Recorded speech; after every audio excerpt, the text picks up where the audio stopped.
Welcome to the Before You Plan the Magic podcast. I'm Sam. And I'm MK, and we're two travel agent besties on a mission to help you grow more confidence, creativity, and customer service within your travel business. Like what you hear? Connect with us on Instagram at The Happiest Things Co. for more. I always don't hit go live in time on my other screen. Okay. Happy Friday! Happy Friday, everybody. Here in Virginia Beach. It's really gross. It's not very happy weather here, but I don't think it's raining yet. Well, anyways, we don't love the weather, but we do need to love our travel business. And thanks for the segue. February tomorrow, which is the month of love. Thank you, MK. So, yesterday I had the pleasure of joining MK in her networking meeting, and first of all, very interesting setup. Everybody had a chance to kind of do a 60-second commercial for their business, and then somebody, MK herself, got to do a 10-minute presentation, and it got us thinking. Quick plug though, if you want to see how they have these networking meetings all over the country. So if you're like, I'm looking for a new way to grow my business this next year, and you want to see how these networking meetings work, let me know. I'd love to have you as a visitor at my chapter so you can see how they work, and I'll send you an invite. We meet every Thursday morning from 10:30 to noon. There you go. Okay, Eastern Standard Time. Yeah, EST. And 3 weeks out of the month, it's virtual. So you can come see 3 weeks out of the month. Or if you happen to be in the Virginia Beach area and want to come see in person, we meet the first week every month. Well, there you go. So there is a 10-minute presentation that one person gets to do, and it happened to be MK's turn, and she did a very awesome presentation. I want her to talk about it, but it got us thinking about how, as entrepreneurs for our travel businesses, we need to have sort of an elevator pitch ready to go that we feel confident about, so that we can tell anybody pretty much at any time what it is we do in the travel industry. Now, of course, you're probably not always going to have 10 minutes to tell somebody about what you do, but normally, you'll have 60 seconds if you're talking to somebody. So, MK, tell us about how you decided on your presentation and kind of what went into that. Yeah, absolutely. So we know that we're going to be giving a presentation on our business about every 11 to 12 weeks at this point, because we have 11 members right now. So we know that every 11 weeks, we're going to get a chance to get in front of our referral partners, which is what this networking group is about. It's all referral-based businesses. And we're going to have a chance to give a pitch about what we do, why it matters, all the good stuff, and really sell our services so that people can see what we do. So everybody structures their presentation a little bit differently, because we have realtors, we have mortgage people, we have insurance agents, insurance for different things. So my presentation, I really took the approach of lining up someone who had used a travel agent to go to Disney. And Sam, I don't know if you caught that I used Susie as the person who used a travel agent to go to Disney. I didn't, but that was very intentional, because I knew she was going to be there and I knew she'd love it. Shout out to Aunt Susan if you ever happen to see this. But the other person, Sally, did not use a travel agent, but I also made them use Costco for a really great deal. And I really kind of hyped it up to be a really great deal at the beginning. And person that used to try, Susie, added the dining plan to her package. She was able to add Memory Maker. Fun fact, you can't add Memory Maker or dining package on Costco. But basically, I went through the whole process of the different services that I provide during the planning process, and talked about the amount of time, money, and energy that saved my client. And then at the end of the presentation, we went all the way from I typically start things at like 80 days. So I'll have an 80-day out call because that gives me a good chance to have about a week and a half where I can really strategize and like think through the best way to book their dining and stuff. So then that will be like what I talk about on the 60 days. So I did an 80-day slide, a 60-day slide, a 10-day slide, because that's when I do Lightning Lane multipass consults. Then I had a 7-day slide, and then I had like arrival day and during their vacation. And then the end, I really just laid out who actually got the better deal, because the Disney trip for Susie, who used a travel agent, actually one ended up being less expensive than the Costco trip.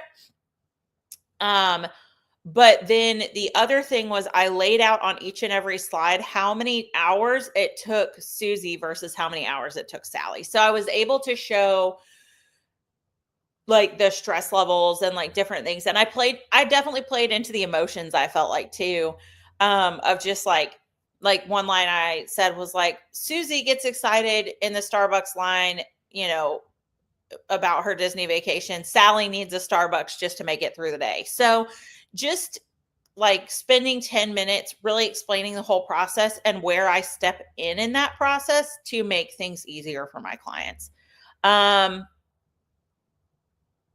that's really kind of the meat of the presentation. And then the like key takeaway that I wanted people to have at the end was that like Costco and major like booking agents are not always going to give you a better deal, because the Costco package did actually end up being more expensive. It just looked cheaper on the front end. Yeah. And from the watcher perspective of the presentation, I was stressed out. I was stressed out. So she That really was the point. she got it good. But it did look more cost effective to go with Costco at the beginning, and then when you ended up doing all the food, beverages, things like that at the end and doing the like full breakdown, clearly Costco was like over $1,000 more expensive. And that was even with a planning fee for Susie at the beginning. And so, and One what thing she, I found really interesting, even when I was doing research for the presentation, was the Costco deposit was close to like mm-hmm, $3,500, which I think is, for a lot of people, might be kind of a hang up as to why they're not planning their vacation as soon, because they don't just have 3,500 lying around. But if they plan, 6-8 months out, then they can pay it over time. So mm-hmm. Yeah, that was really interesting. I don't know anything about Costco travel, but that the fact that the deposit was like almost 50% yeah. of the package was really interesting. And then, um, shoot, what was I, what was the words that I was thinking of? Oh, yeah. So the way that MK presented, she was telling us about her service without saying, "This is my service." And really walking through what it looks like to plan a trip on your own versus having a very well educated travel agent on your side. And instead of being like, well, my services are this, I do this, I do this, I do this, she was more like, this is what the process looks like organically, which I think maybe might make more sense to people that don't typically vacation in Disney, because they're not aware of like the 60-day mark, the 30-day mark, the 7-day mark, Right. And 60 it's plus not just 10. those marks, it's knowing how far in advance of each of those things to really even start looking at it. Because Mhm. I think that people are like, oh, well, I know I need to book dining on the 60-day mark. So they may start looking at day 62, day 63. But when you work with an agent that tells you on day 80, yo, we've got a little less than 3 weeks to get this done. And I'm going to do it all for you, but I need to partner with you. And I think that's often a misconception about working with a travel agent too, is that you are not going to have any say over your vacation. Mhm. And so if you are type A, and you want control, then I think there's a misconception that you're not going to have that if you work with a travel agent, where that's not the case at all. Like, you can still very much have control over your vacation. You just have an advocate and a helper and someone who is like in the system all the time. I had a call with a client actually yesterday morning before that, and was just telling her, like, she was like, "Are you sure? Like, I can get my lightning lanes." And I was like, this is part of the service you have paid me for. And I am happy to do this for you because I'm in the system all the time. And I am now realizing it is 8:53 and I did not get on, and my trip starts a week from today. So guess who has to go get their lightning lanes after this? That would be me. Whoops.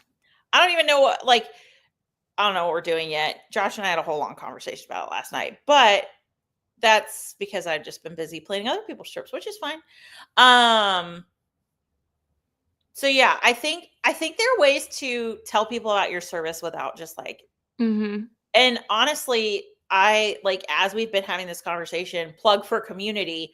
Um it's, I like think I should probably re-record that just by myself and post it in the our services page on my website. Like, that's a great way for, like, just an unlisted video with a link that I can Mhm. embed in my website so that people can hear the process and see what it actually looks like to work with a travel agent.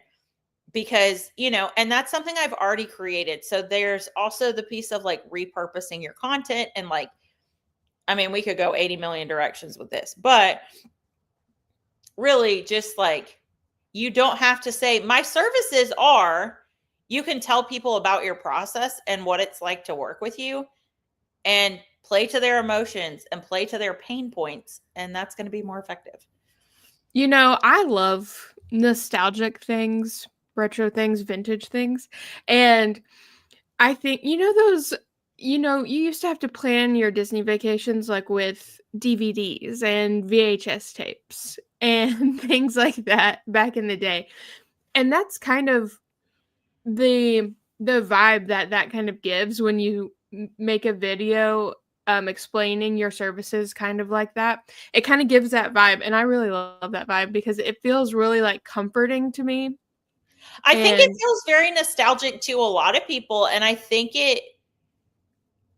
it's a really great way. I know we talk a lot here about like confidence, creativity, and customer service. And so like, it really, like, if you are confident enough to show that, I think it shows your personality in your business too. And like, give somebody an actual idea of what it's like to work with you instead of it just being like copy on a page.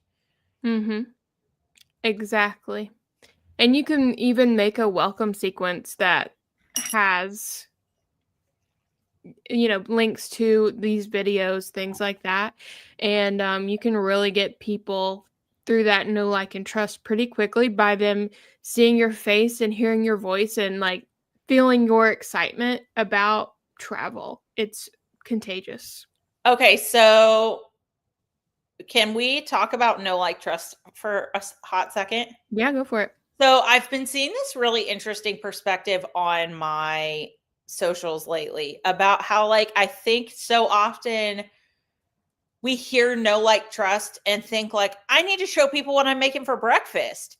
And I I've seen this really interesting perspective that I honestly really can get on board with. And it's like, yeah, there are a lot of people that I know, like, and trust, but that doesn't mean I'm going to trust them to balayage my hair or like, you know, like groom my dog or like all these things that you like have to trust someone. You're going to trust someone because of their professionalism.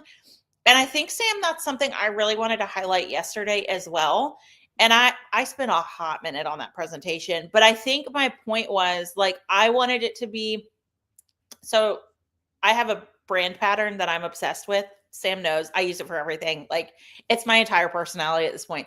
But I think like highlighting your professionalism is just as important in the no like trust factor as other things. And ways you can do that are by giving professional presentations and showing stuff like that, as opposed to like, oh, well, I want them to know, like, and trust me. So let me tell them about my struggles or what I'm making for breakfast or like, I don't know. It's just, I think sometimes we really struggle with what know, like, and trust means and what we need to do to get people to do that.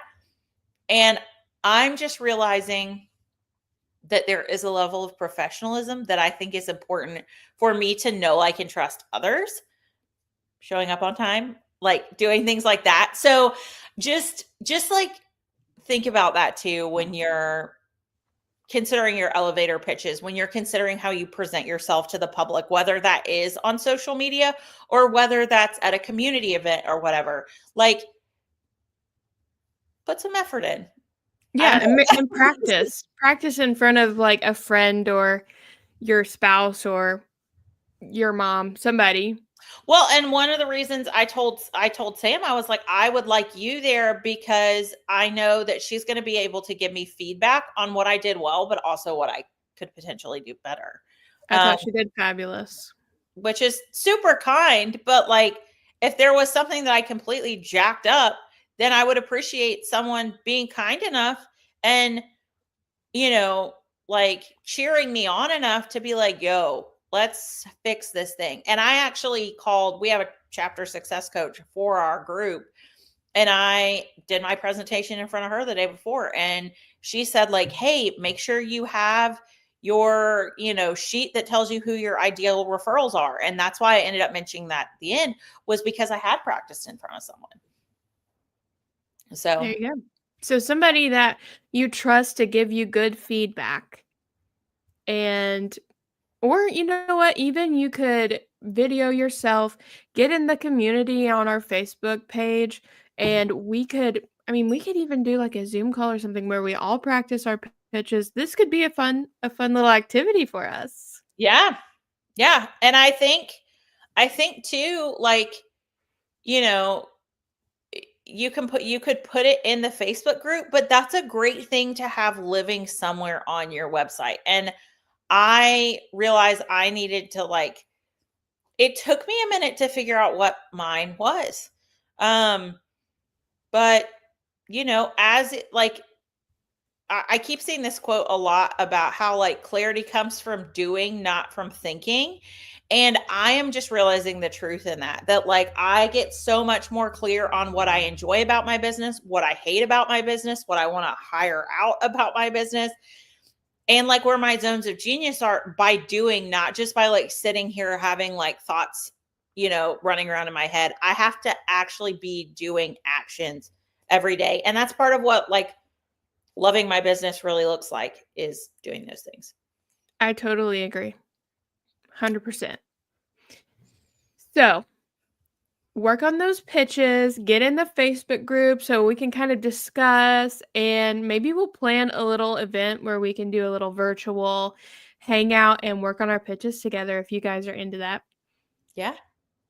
But we hope you have a fantastic weekend, and we will talk to you later. Have a great weekend, everyone. Thanks so much for listening to Before You Plan the Magic, a podcast with a mission to help you grow in confidence, creativity, and customer service within your travel business. Like what you hear and want to connect on a deeper level? Join us on Instagram at the Happiest Things Collective.